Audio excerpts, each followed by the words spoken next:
گلهای صحرایی، برنامه شماره 60.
به پشت بوم خود جا کن گل من، عروسی رو تماشا کن گل من.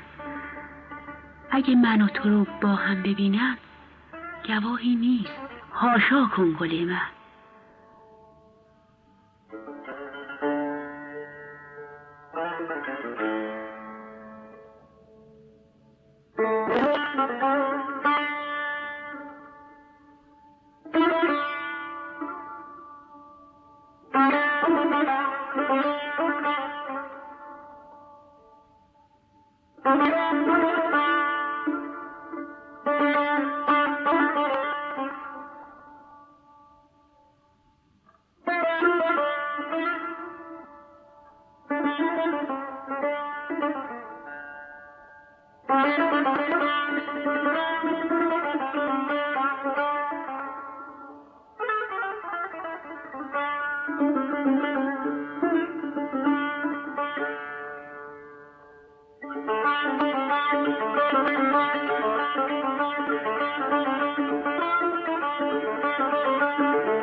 بگون اومدی رخ تازه کردی، قدت رو با قد و اندازه کردی، تکه پوشیدگی رخت عروسی، مکش دورمه که زد منتازه کردی، شیرین در کردی یاران، شیرین کردی کبابم، شیرین نندی جوابم، شیرین در کردی یاران، شیرین کردی کبابم، شیرین نندی جوابم.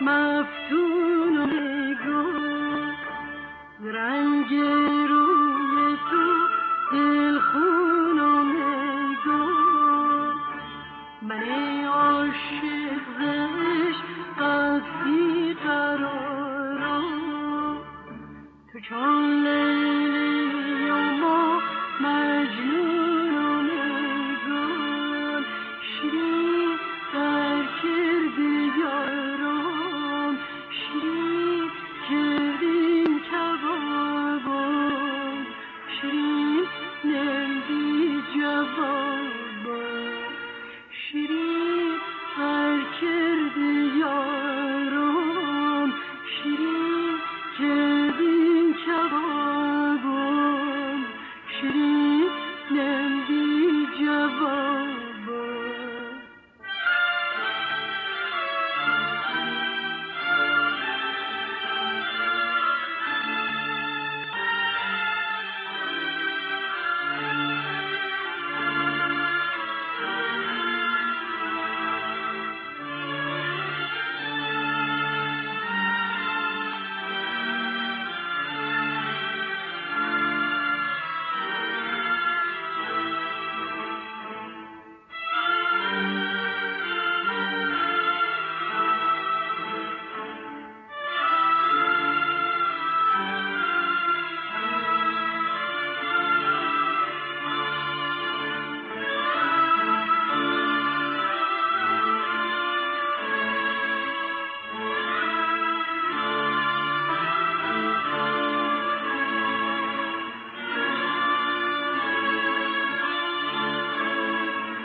کدام سبزی که یاران سبز پوشه، کدام گل هست اما دل گل فروشه، دو چشمش سنگ و ابرویش ترازو، به نرخ زعفرون پل فروشه، شیرین بر کرده یارم، شیرین جلدی کبابم، شیرین نهدی جوابم، شیرین بر کرده یارم، شیرین جلدی کبابم، شیرین نهدی جوابم.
آنچه شنیدید برنامه شماره 6 گلهای سبایی بود که با خانم آذر و آقای جلیل شهناز تنظیم یافته. آهنگ در ماه اصفهان، محلی شیرازی. گوینده روشنک.